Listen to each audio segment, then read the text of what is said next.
Hello friends, आज हम बात करेंगे एंगर के बारे में। Anger which comes because of impatience. अब कहने को एंगर जो है एक नेचुरल इमोशन है एंड ये एंगर हमें किसी भी एज के लोगों को, छोटे बच्चे से लेके बड़े लोगों तक, बड़े बुजुर्गों तक, गुस्सा तो गुस्सा ही है, किसी को भी आता है। लेकिन उसके रीजंस क्या होते हैं? हर एज के लिए अलग अलग रीजंस होते हैं। अगर हम बात करें छोटे बच्चों की, तो अगर बहुत छोटे बच्चे हैं तो it can be hunger, it can be fatigue, right, it can be irritation, और it can be non availability of somebody they deeply love. Mother हो गए, फादर हो गए, हो सकता है वर्क प्लेस पे गए हों, इरिटेट हो गया वो बच्चा। तो एंगर जब आता है तो फिर उसके साथ बहुत सारे कॉन्सिक्वेंसेस होते हैं। अब जो दूसरे लोग हैं जो बिल्कुल छोटे बच्चों से बड़े हैं, उनके एंगर के अगेन अलग अलग रीजंस हैं। जैसे जैसे बड़े होते जाएंगे, इरिटेशन तो कॉमन रहता है, इरिटेशन होता है, कभी हेल्पलेसनेस होती है, कभी टारगेट्स को हम मीट विद नहीं कर पाते, या फिर एकेडमिक प्रेशर हो जाते हैं, पीयर प्रेशर हो जाते हैं, या तो इल हेल्थ होता है कई बार बहुत, और या फिर ऐसा होता है कि कुछ बहुत ऐसी प्राइवेसी होती है जो हम एक्सप्रेस नहीं कर पाते, हम कुछ किसी को कह नहीं पाते, तो उसकी वजह से हमें लगातार गुस्सा आता रहता है ना। और फिर इस गुस्से की वजह से क्या होता है, अगर हम पहले फिजिकल की बात करें तो फिजिकली तो सबसे पहले हेडेक शुरू होता है ना। हेडेक शुरू होता है, फिर हेडेक बढ़ते बढ़ते हाई हार्ट रेट हो सकता है, बीपी का बढ़ना हो सकता है, एंजाइटी हो सकता है ना, और यहाँ तक कि पैनिक अटैक हो सकते हैं बिकॉज ऑफ एंगर। समझ नहीं आ रहा, I mean what to do, कैसे बिहेव करें, है ना, किसको बोलें। और फिजिकल की अगर हम बात करें वैसे तो इसका सडन एक्सप्रेशन है, तो वायलेंट भी हो सकता है, अग्रेसिव भी हो सकता है, अग्रेशन ऑन वन सेल्फ भी हो सकता है, आप अपने आप को भी हिट कर सकते हो, या अग्रेसिवली आप कोई तोड़ फोड़ करना शुरू कर देते हो, बिकॉज वो एक एंगर ऐसी इमोशन है जो उस टाइम एकदम से कंट्रोल नहीं हो रही, अनकंट्रोलेबल है ना। तो उसको कंट्रोल कर नहीं पा रहे, और उसके डिफरेंट रिएक्शंस हो रहे हैं, है ना।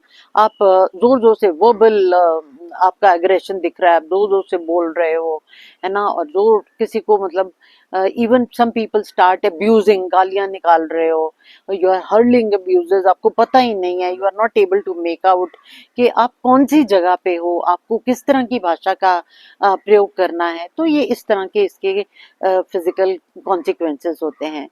इसके अलावा जैसे जैसे बड़े होते जाते हैं, अगर हम बात करें बड़ी एज के लोगों की या मिडिल एज के लोगों की, तो उनको जब गुस्सा आता है उनको इंसोम्निया भी हो जाता है ना, और हार्ट प्रॉब्लम्स हो सकती हैं, तो बहुत सारी रिलेटेड प्रॉब्लम है। आपके सोशल की बात करें तो आपके रिलेशनशिप डिसऑर्डर हो सकते हैं, मतलब आपको बहुत गुस्सा आ रहा है तो पीपल विल स्टार्ट शर्किंग कि नहीं भाई, इससे बात नहीं करनी, इसका तो कुछ नहीं पता गुस्से में क्या कह दे। तो आपके स्ट्रेन्ड रिलेशनशिप हो सकते हैं, है ना। और आपका आपका जो पब्लिक स्टैंडिंग है, इमेज है, वो डिस्टॉर्ट हो सकती है, जो आपके वर्क प्लेस के लिए, या फिर एज ए स्टूडेंट अगर स्कूल में हो आप, या कुछ भी है, तो कहीं पे भी आप हो तो आपकी वो इमेज डिस्टॉर्ट हो सकती है ना, कि भाई ये बहुत ही गुस्सैल इंसान है और इसको समझाने का कुछ कोई फायदा नहीं है, ये कुछ सुनता नहीं है या कुछ भी बोल सकता है, so it is better let's keep him at arms distance, right. अब ये हो गए सारे इसके कॉन्सिक्वेंसेस। अब क्या करना चाहिए, व्हाट आर द रेमेडीज?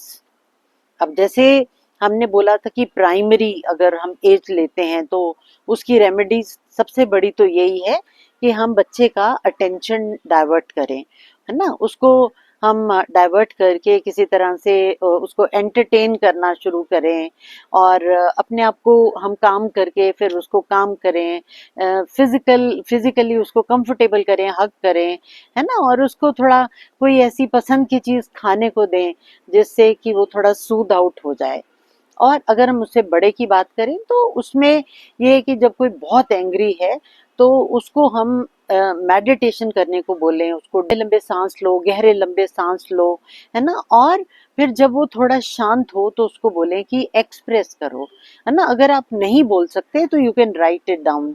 आप कहीं किसी कॉर्नर में, काम कॉर्नर में चले जाओ, अपने आप जाके जो भी बस्ट आउट बस्ट करना है वहां कर दो, सो दैट आप शांत हो जाते हो, है ना।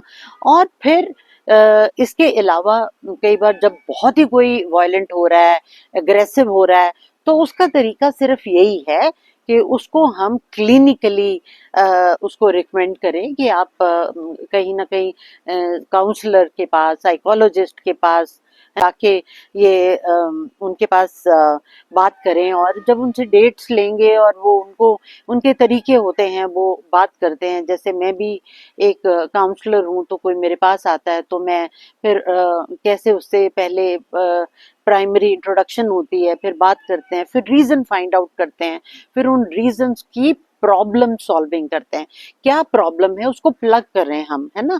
उस प्रॉब्लम को हम सॉल्व करें ताकि ये प्रॉब्लम बार बार क्रॉप अप ना हो, और ऐसी कोई प्रॉब्लम नहीं जिसका सोल्यूशन नहीं है ना। हम सिर्फ प्रॉब्लम सॉल्विंग की तरफ नहीं जाते, हम एग्रावेट करते जाते हैं इन सब प्रॉब्लम्स को, इन चीजों को, है ना। तो anger is very bad, health के लिए बुरा, समाज में रहते हुए अपने लिए बुरा, राइट, औरों के लिए बुरा, क्योंकि आपके मूड टेंट्रम्स हैं दूसरे बर्दाश्त कर रहे हैं, राइट। और सबसे बड़ी बात यह है आपके करियर के लिए बुरा बुरा। और फिर अगर आपकी सेहत खराब हो गई तो फिर आप देखिए वो बहुत बड़ा बर्डन है। इसलिए ये एक स्टिग्मा है, अगर आप की इम्प्रेशन ऐसा बन जाता है कि आप एंग्री हैं, है ना, तो वो उसको हम ना आने दें। उसको हम कंट्रोल करें, मेडिटेशन करें, रेगुलरली मेडिटेशन करें, डीप ब्रीदिंग करें, और अपने आप को रिमाइंड कराएं कि I am going in that zone, मुझे इसको अपने आप को यहाँ से बाहर खींचना है। ठीक है, हम इसके बारे में फिर बात करेंगे ना। And watch me on raising and rising on YouTube.